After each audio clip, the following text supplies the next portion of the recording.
força-tarefas conjunta se la tolera qualquer sede makhalo crime durante lorombot Natal no Tinanfong. Chefe Estado-Maior-General F. Fedeteli, Tenente-General Domingos Raul falou ratelai.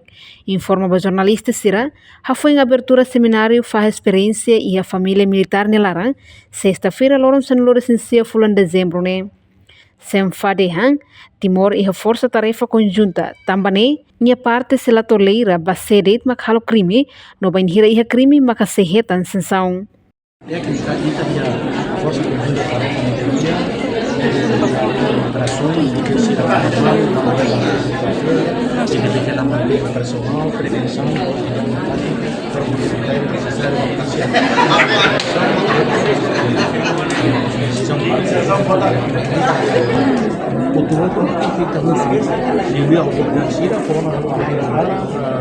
governante Sira tem que organizar a chefe da Sira, dirigente de Sira, organização de massa Sira, o todo se deve ter para que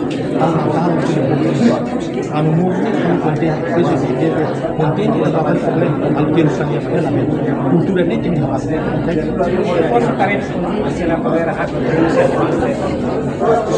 quando é crime kita país direito democrático quando o arreba crime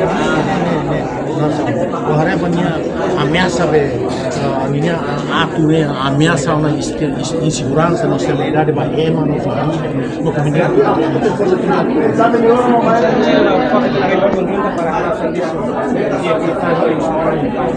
Sira tem será condicionado mas kalau dia katakan Sira tem que esforçar o comandante Sira tem que ativo o comandante Sira tem que ir terreno e a situação de Sira tumba terreno hari força devia estar a força tarefa no terreno Allah Sira Murzo Sira reunião Sira para hal batida bulnya perseguição de atividades, não houve verificação de atividades. Você tem uma instrução, é claro que descreve uma diretiva de comando, ser carne nesse Lima, comandante técnico, tático, tem carne em Lima para depois ver o comando para estabilizar a situação. Ok? Nia parte mas husu ba cidadão hotu, labile halo crime, Natal ne celebra Jesus Cristo nia moris mai iha mundo ne belori dame no domi ba ema fierna insira. Além de ne, falamos husu ba cidadão hotu, atu cuidado ang na fating ba hira halau viagem ba município durante lorombot Natal no Tinanfong ne. Reportagem Melania Conceição, Televisão Timor Post.